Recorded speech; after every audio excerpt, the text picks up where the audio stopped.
Friends, welcome to my vlogs. ఇవాళ అయితే మా నాన్నమ్మ మామిడికాయ పికిల్ చేస్తుంది. చూడండి, చూసి నేర్చుకోండి. నాన్నమ్మ దీన్ని ఏమేమి వేస్తాం? ఆవాలు, మెంతులు, జీలకర్ర, కొత్తిమీరలు, నువ్వులు అన్నీ వేయాలి. అన్నీ చూడండి ఫ్రెండ్స్.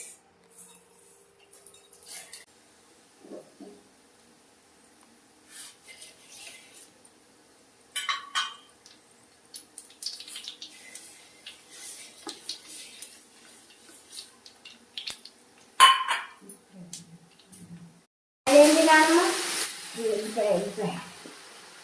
వెల్లిపాయ పేస్ట్. ఇది కూడా అదేనా? ఇదే అది వెల్లిపాయ. ఇది ఇది ఇది మెంతిపొడి. ఇది రావపొడి. ఫ్రెండ్స్, ఇది మెంతి పొడి అంట, ఇది ఆవపొడి అంట, గార్లిక్. నాన్నమ్మ స్మెల్ సూపర్ వస్తుంది. ఉప్పు పెడితే గట్టినే వాసన మంచిగా వస్తుంది.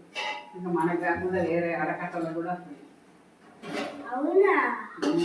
నిజమా? మామిడికాయలు ఎప్పుడు ఇస్తాం? మామిడికాయలు జల్లారినాక కలపాలి. మరి మనము ఇది అయిపోయిన తర్వాత ఎప్పుడు తిన్నాం నాన్నమ్మ?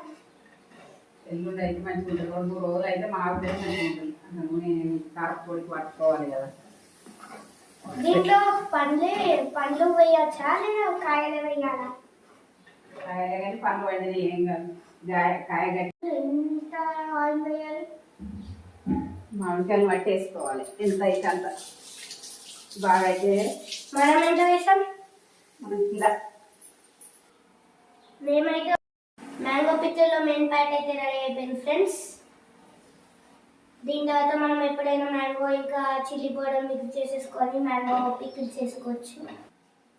అంతేనా నాన్నమ్మ? అంతే ఇక అయిపోయినట్టే తినచ్చు ఇక. మా నాన్నమ్మ అయితే దింపేస్తుంది ఫ్రెండ్స్. అంతేనా నాన్నమ్మ? అంతే అయిపోయింది. కొంచెం చల్లార పెట్టుకోవాలి. నేను కలుపుతాను మెల్లగా.